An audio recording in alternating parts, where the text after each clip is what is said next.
Buenos días a todos. Primero presentarme, mi nombre es Eric Isaac Solórzano, estudiante de la Facultad de Contaduría y Administración de la Universidad Michoacana de San Nicolás de Hidalgo.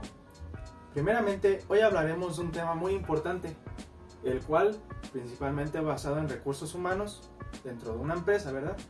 Se llama reclutamiento y selección de personal.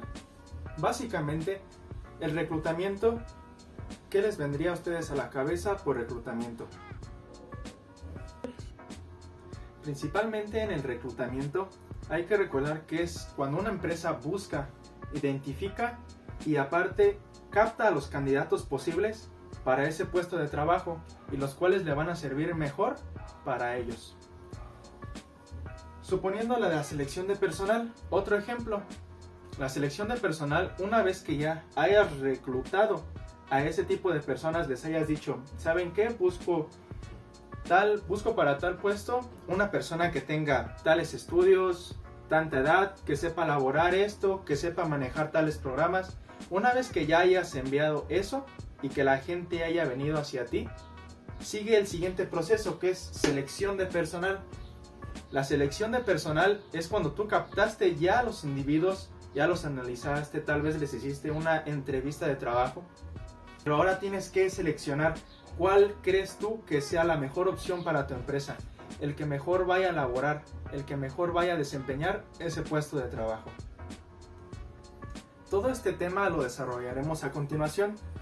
Pertenecemos al equipo 5 y lo desarrollaremos entre varios de nuestros. Así que quédense para platicar de este tema muy importante e interesante. Este tema lo desarrolla el equipo 5, el cual está conformado por 4 integrantes, pero por lo mientras, quédense conmigo.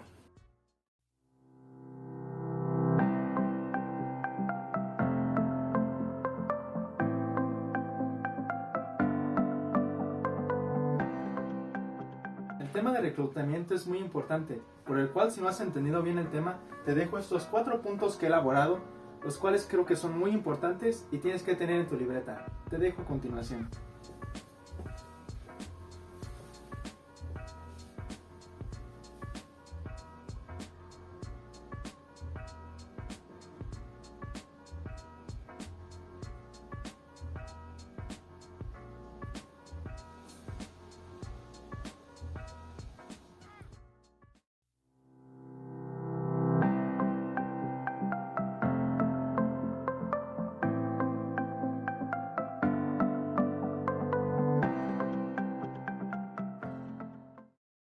Bueno, pongámonos en contexto. Tratemos de ver cómo funciona un documento de requisición de personal. Pondremos un ejemplo. Suponiendo que nosotros trabajamos en la empresa Coca-Cola como administradores del área de producción. Supongamos que queremos un empleado para nuestra área. Entonces tendremos que primeramente observar aquí el documento. Tenemos que poner el nombre de la empresa en la parte superior. Sería Coca-Cola. Después nos dice causa de la solicitud. Puede ser que estemos ocupando un trabajador porque haya sufrido una incapacidad, porque hay una vacante o tal vez porque es un nuevo puesto de trabajo. Igualmente del lado derecho pondremos la justificación, nombre del puesto que se está solicitando, clave del puesto, el área donde se va a estar laborando, que en este caso sería producción, el horario, número de vacantes que se ocupan y tipo de contrato. Si vas a contratar a ese empleado a lo mejor se va a quedar de planta un tiempo determinado o nada más en lo que se acaba cierto tipo de obra.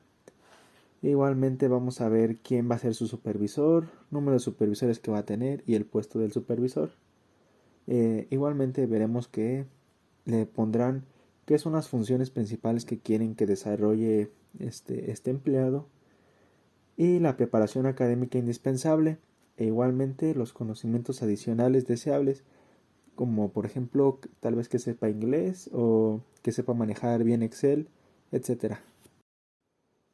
En esta parte de la requisición de personal, bueno, es un solo documento, solo que yo lo he dividido en dos porque está un poco largo el documento. Nos piden la experiencia indispensable de la persona, tal vez que ya haya 2 o 3 años trabajando, habilidades personales, rango de edad, tal vez de 20 a 50 años, el sexo, estado civil, y aquí es donde se parte un poco el documento, porque una vez terminado el reclutamiento, que ya hayas elegido 4 o 5 tal vez posibles candidatos para ese puesto, vas a poner aquí sus nombres e igual sus datos.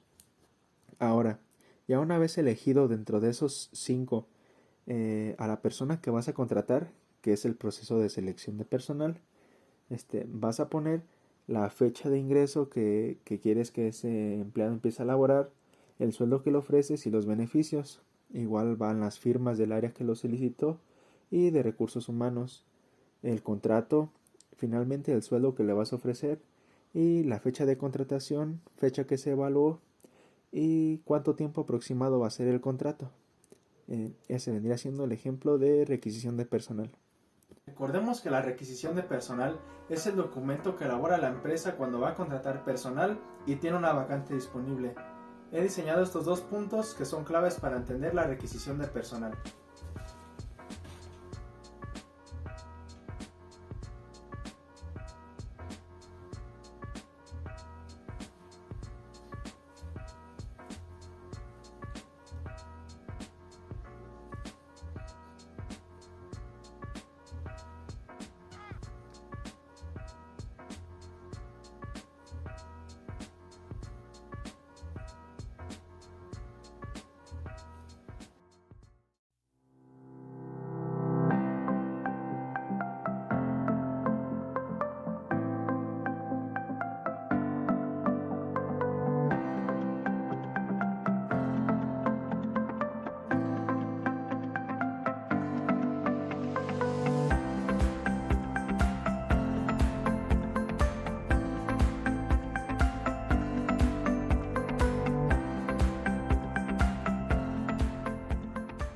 El mercado laboral es donde influye la oferta y la demanda del trabajo, y el salario es lo que define si el trabajador está dispuesto a laborar y si la empresa está dispuesta a contratar.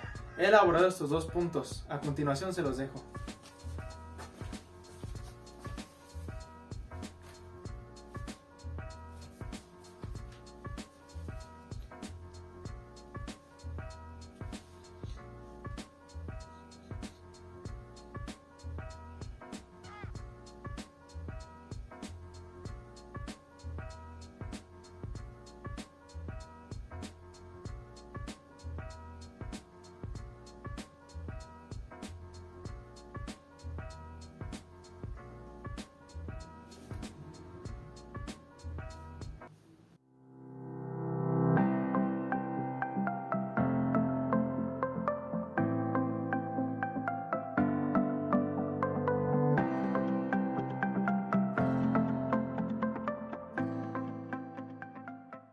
Recordemos que el reclutamiento es la búsqueda, identificación y captación de esos posibles candidatos para el puesto de trabajo. Aquí nos dice que hay 2 tipos de reclutamiento, el interno y el externo. El interno supongamos que es cuando un empleado está ya laborando dentro de la empresa, entonces hay una oportunidad, una vacante de subir más arriba de su puesto de trabajo, entonces se le ofrece. Y es cuando ocurre el reclutamiento interno, cuando dentro de la misma empresa de los trabajadores que ya están laborando ahí, se vuelven a contratar o se suben de puestos. El reclutamiento externo es cuando, por ejemplo, que conocemos popularmente que las empresas lanzan encuestas de trabajo, páginas de Indeed, Facebook, Google, etcétera. Lanzan ofertas de trabajo que buscan empleados, o sea, fuera de la empresa, ¿no? Entonces he elaborado estos 2 puntos que son lo más básico para entender el reclutamiento interno y externo.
igualdad laboral hoy en día es un tema muy delicado.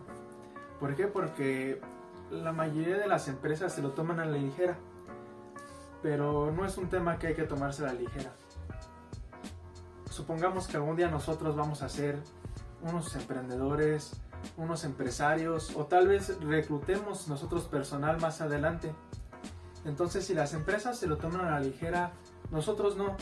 Empecemos por nosotros a crear esta nueva ideología, que es que todos tenemos derecho, independientemente del tipo de persona que seamos, tenemos derecho a tener las mismas oportunidades de trabajo, a tener el trabajo. Si una persona que es judía hace ese trabajo, un cristiano es lo mismo. O sea, hay que tomar eso en cuenta, que no importa el tipo de persona que seamos, todos tenemos las mismas oportunidades de trabajo y hay que sabernos respetar en el ambiente laboral. Les dejo estos 2 puntos que he elaborado a continuación.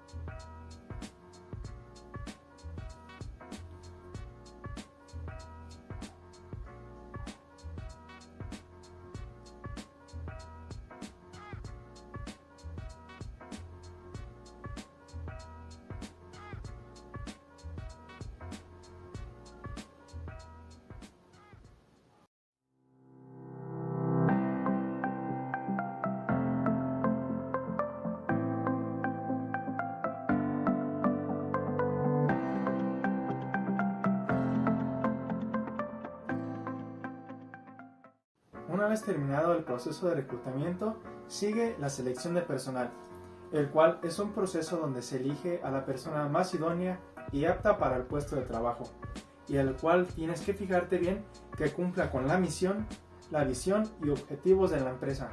A continuación te dejo estos 3 puntos que son importantes y básicos para entender la selección de personal.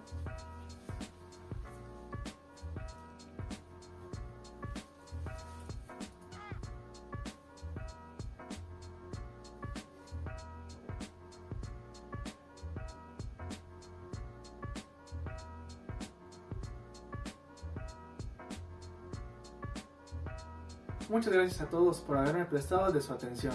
Cualquier opinión lo pueden dejar abajo en la caja de comentarios. E igual, les deseo que pasen un muy buen día y los dejo con mis compañeros.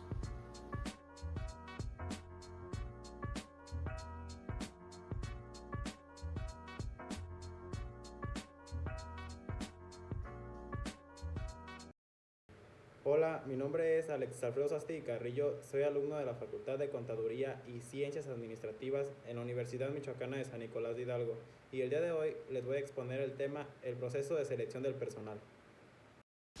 Algunos de los apartados que comprenden ese tema son la requisición de personal, la solicitud de empleo y el currículum vitae, la entrevista de personal, los exámenes de conocimientos teóricos y prácticos, test psicométricos de inteligencia, aptitudes, test de personalidad. El proceso de selección de personal es un proceso continuo cuyos pasos dependen del puesto, de lo que se pretende conocer y del tamaño de la organización. El número de pasos en el proceso de selección y su secuencia varía no solo con las organizaciones, sino también con el tipo y nivel de los puestos que se ocupan. El proceso de selección de personal funciona como una herramienta que la dirección aplica para diferenciar entre los candidatos que están calificados y los que no lo están mediante el uso de diferentes técnicas. Los pasos del proceso de selección de personal son los siguientes: recepción preliminar de candidatos, entrevista de clasificación, aplicación de pruebas de conocimientos, entrevista de selección, aplicación de pruebas psicométricas, aplicación de pruebas de personalidad, entrevista con gerente, aplicación de técnicas de simulación y decisión de admisión. El objetivo del proceso es elegir al candidato más valioso para la organización. La requisición de personal, la solicitud de empleo y el currículum vitae, esos 3 documentos tienen una estrecha correspondencia en los procesos de reclutamiento y selección. Deben compararse frecuentemente durante la selección para confirmar que los datos aportados tienen relación con la requisición del empleo. Ya se mencionó que el proceso de reclutamiento y selección de personal inicia con la llegada de una petición de personal. La requisición de personal es un documento interno que elabora el responsable de una de las áreas de la organización, en el cual se solicita al área de recursos humanos la cobertura de una plaza vacante o de nueva creación. Además, explicita las principales funciones a desarrollar y las características que deben reunir los candidatos a ocuparla. La solicitud de empleo es un documento que formula el candidato para entregarlo a la empresa. Contiene sus datos personales, estudios realizados, trabajos anteriores, referencias, puestos solicitados, sueldos y prestaciones pretendidas. Una solicitud de empleo tiene varios objetivos. Brindar información general e importante del candidato sobre niveles de estudios. Se podrán localizar teléfonos de algunas referencias. Conocer experiencias y habilidades del candidato. Conocer a grandes rasgos la fisonomía del candidato. El Curriculum Vitae es un documento preparado por el candidato para entregarlo a la empresa. Contiene sus datos personales, estudios realizados, últimos empleos y distinciones recibidas.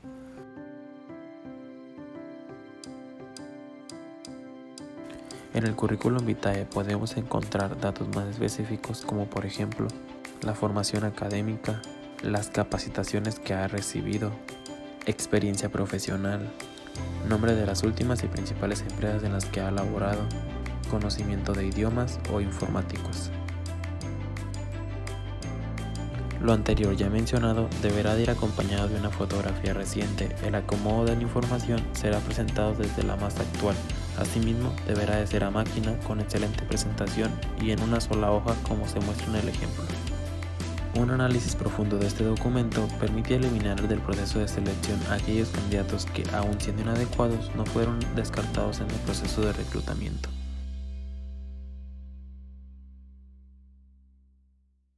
La entrevista de selección de personal es una técnica del proceso de selección basada en el proceso de comunicación humana entre el seleccionador y el candidato. La entrevista de personal es fundamental y principal en el proceso de selección de personal. El objetivo no es otro que establecer una primera relación personal con el candidato, verificando de esta manera su competencia para el puesto vacante.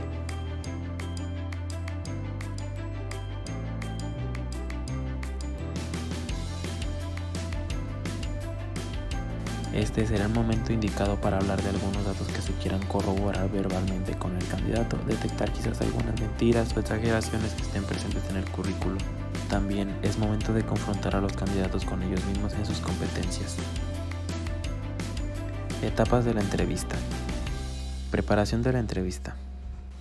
Esta deberá de ser preparada muy minuciosamente, ya que de aquí destacarán datos muy importantes, como verificar, comparar los requisitos del puesto con el perfil del candidato. El ambiente de la entrevista. Es fundamental verificar antes de iniciar la entrevista que no existan posibles ruidos e interferencias externas que debiliten nuestra entrevista.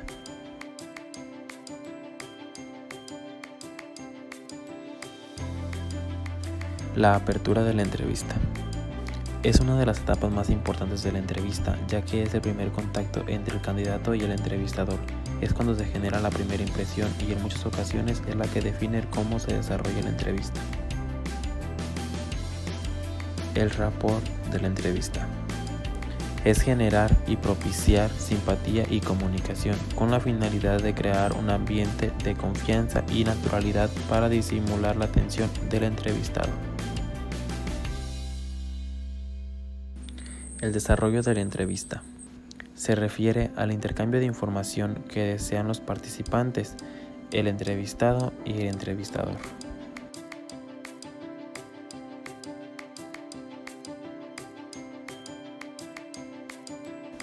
El cierre de la entrevista.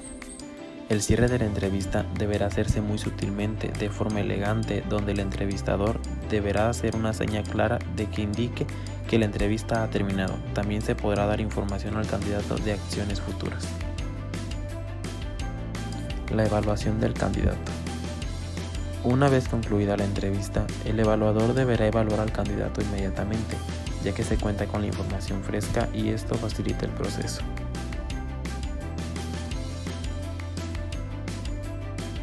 Puntos importantes que se deberán tomar en cuenta para una buena entrevista. Causar una buena impresión. La primera impresión es fundamental e importantísima. Prepararse sobre los puntos débiles tanto de la comunicación verbal y la no verbal. Estar en todo momento tranquilo y sobre todo siempre sonriente. Evitar ser ingenuo, presuntuoso, excesivo. Recuerda que quien se sabe vender a sí mismo sabrá vender bien a la empresa donde trabaja. Siempre deberá pensar en positivo, creativo y concreto. Los exámenes de conocimientos teóricos y prácticos son pruebas que tratan de comprobar las habilidades, actitudes, capacidades y conocimientos técnicos, así como la formación profesional, experiencia, práctica y dominio de las tareas del puesto solicitado.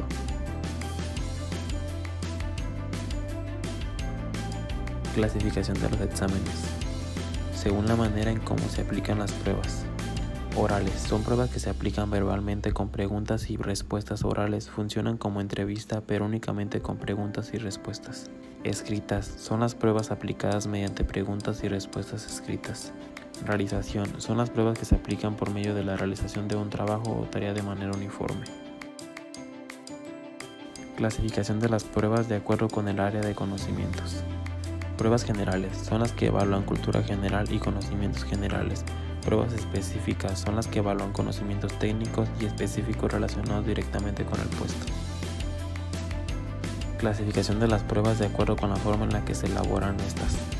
Pruebas tradicionales son las de tipo explosivo, pueden ser improvisadas pues no generan planeación. Pruebas objetivas son estructuradas en forma de exámenes objetivos de aplicación y corrección rápida y fácil.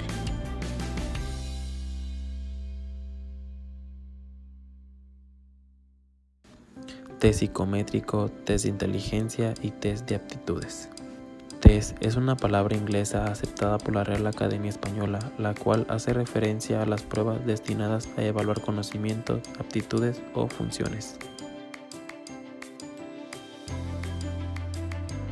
Los test psicométricos se basan en el análisis de las muestras del comportamiento humano, sometiéndose a exámenes en condiciones normativas para generalizar y proveer cómo se manifiesta ese comportamiento en determinada formación del trabajo. Los test se clasifican en test de inteligencia. Son exámenes de capacidades intelectuales generales. No miden una sola característica, sino diversas habilidades como la memoria, vocabulario, fluidez verbal y destreza numérica. Test de aptitudes. Estas pruebas miden la capacidad para aprender en el futuro, ven la medición del aprendizaje general e incidental como resultado de la experiencia. Test de personalidad. Los test de personalidad se proponen evaluar aspectos fácilmente observables y cuantificables como lógicos, analíticos, deductivos, de abstracción, asociación generalizada, razonamiento, juicio o ponderación de la inteligencia.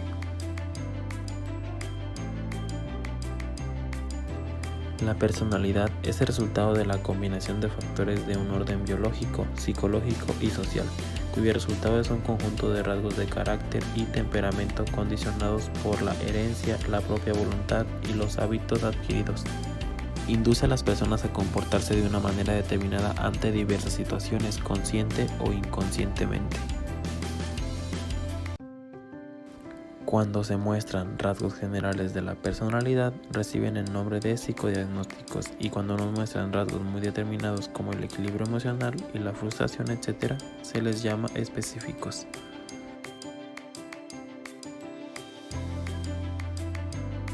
Algunos ejemplos de lo mencionado anteriormente son el test PMK, el psicodiagnóstico de Rorschach, el test del árbol de Koch, el test de la figura humana Maslow y grafología. En la actualidad se admite que la personalidad se puede medir de forma clara desde 5 dimensiones. Extroversión, forma de la comunicación, activa, pasiva, agresiva, excitable.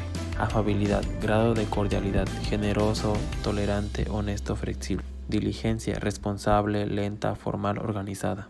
Estabilidad emocional, seguridad, tranquilidad, independencia. Ansiedad o frustración. Apertura a la experiencia, aceptación del cambio. Mi nombre es Yareli Guadalupe Hernández González, soy Soy estudiante en la Facultad de Contaduría y Ciencias Administrativas en la Universidad Michoacana de San Nicolás de Hidalgo. Expondré en el tema de el proceso de selección de personal. Uso de la grafología. La grafología es el arte de obtener retratos psicológicos a través del análisis e interpretación de la escritura o grafismo. Una prueba grafológica está pensada para descubrir la personalidad del candidato a través de su escritura. Ver la manera de cómo escribes un pequeño texto permite a los seleccionadores de personal tener datos sobre ti que ni puedes imaginar. Y lo mejor de todo es que este tipo de prueba no tiene que hacerse directamente. Simplemente con solicitarte una carta de presentación a mano o rellenar un formulario, ya disponen de una muestra de tu escritura. Son aplicadas porque la escritura nace directamente del cerebro y no es modificada ni por el instrumento ni por el órgano usado, revelando al sujeto mismo. Polígrafo y pruebas de honestidad. Una de las pruebas que se utilizan para medir la honestidad laboral se encuentra en las pruebas de polígrafo. Esta técnica permite una medida de confiabilidad en el comportamiento de la persona. Se toman lecturas de los cambios fisiológicos del individuo, tales como sudoración, palpitaciones, alteraciones del ritmo cardíaco, respiración y otros, el cual es capaz de registrar continuamente en un gráfico las variables fisiológicas que se producen en el organismo de un individuo, estimulando psicológicamente mediante determinadas preguntas. El interés primordial es inferir el manejo del estrés, la presión y el grado de honestidad de la persona examinada. Técnica Assessment Senior. Las empresas contratan los servicios de centros de evaluación gerencial generalmente en sus propias instalaciones. Los métodos de estos centros están constituidos por programas de pruebas diversas donde las simulaciones son el componente esencial. Es el conjunto de pruebas que pretende evaluar las competencias conductuales del candidato en una situación que simulan lo más realmente posible las tareas o situaciones con las que el candidato se puede encontrar en la empresa. Los métodos de estos centros están constituidos por programas de pruebas diversas donde la simulación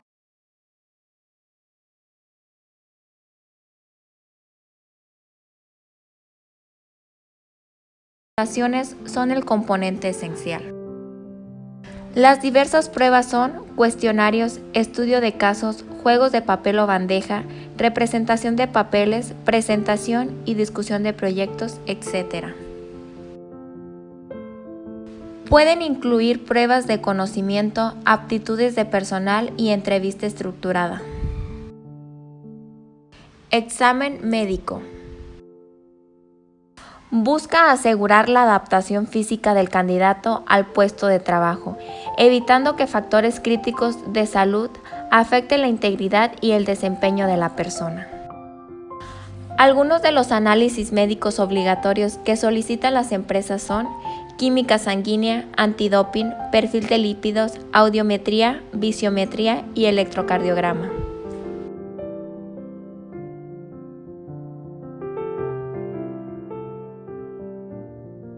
Investigación de antecedentes laborales. La investigación laboral es averiguar con los antiguos empleadores información sobre el puesto que el candidato ocupó, su desempeño y relación con el resto del personal. Esto con el fin de corroborar la información que el interesado haya brindado anteriormente. Esta investigación se realiza telefónicamente, aunque tratándose de altos ejecutivos, resulta mejor hacer una visita personal para observar detalles de la empresa donde trabajó el candidato y que podrían representar factores importantes a considerar en el proceso de selección.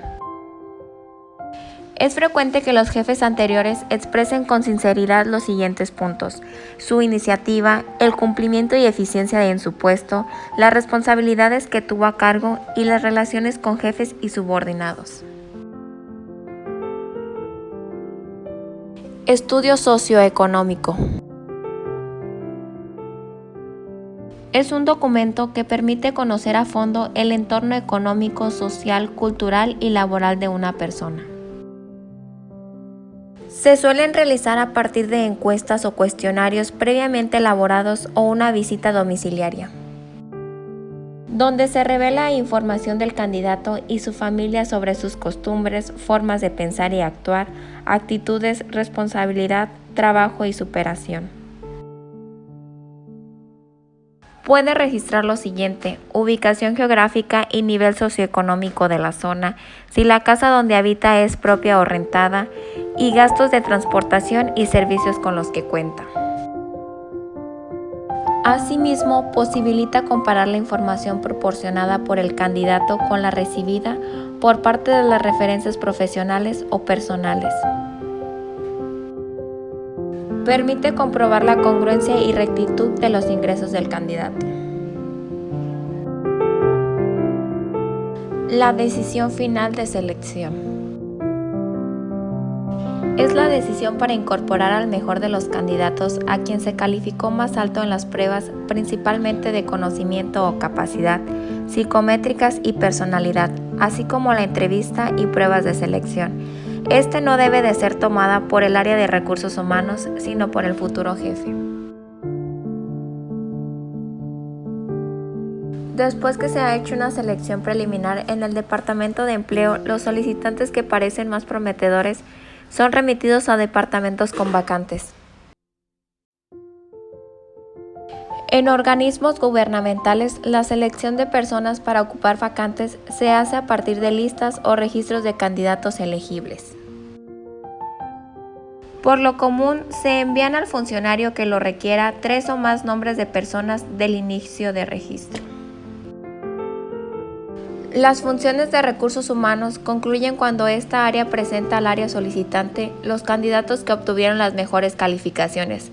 Puede, sin embargo, asesorar sobre el contenido y resultados de pruebas aplicadas. Un estudio socioeconómico, además de ser un documento que permite conocer a fondo el entorno económico, social, cultural y laboral de una persona, posibilita comparar la información proporcionada por el candidato con la información recibida por parte de las referencias profesionales o personales. Permite comprobar la congruencia y rectitud de los ingresos del candidato y sus familiares con el tipo y nivel de vida que llevan. Un formulario sistematizado puede servir para registrar lo siguiente: ubicación geográfica, si la casa donde habita es propia o rentada, número de personas que habitan la casa, gastos de transportación y servicios con los que cuenta, agua, luz, teléfono, internet, etc. Tipo de casa y condiciones de higiene, número de cuartos, lámparas o focos, número de baños, habitaciones, tipos de acabado, y el grado de estudio y ocupación.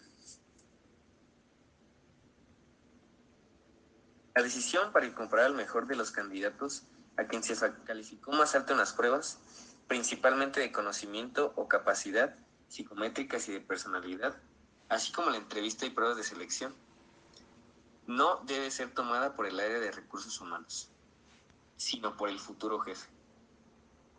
Después de que son remitidos a los departamentos con vacantes, los entrevistados son entrevistados por gerentes o supervisores, quienes suelen tomar la decisión final y comunicarla al Departamento de Empleo.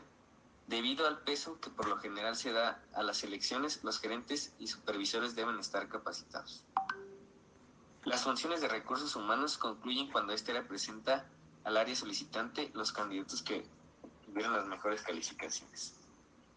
Cada empresa debe conocer si el proceso de selección es adecuado y proporciona los resultados esperados, eficiencia y eficacia, y actuación con los costos operacionales mínimos, concretadas en la optimización de tiempo, esfuerzo y recursos utilizados. La evaluación también implica comparar lo ejecutado contra lo planeado, detectar errores en los procedimientos, funciones y actividades, analizar el uso de recursos, implementar las correcciones pertinentes y, si es necesario, replantear los objetivos y metas del proceso de selección. El proceso de selección puede tener un costo elevado cuando se utilizan varias pruebas y se contratan agencias especializadas en alguna parte del proceso. Es importante llevar a cabo una evaluación de la eficiencia del proceso. La relevancia de esta evaluación se manifiesta en los costos indirectos por la rotación, ausencias, mal rendimiento y separación temprana del personal elegido. Existen muchos indicadores para medir la eficiencia de selección, como los siguientes.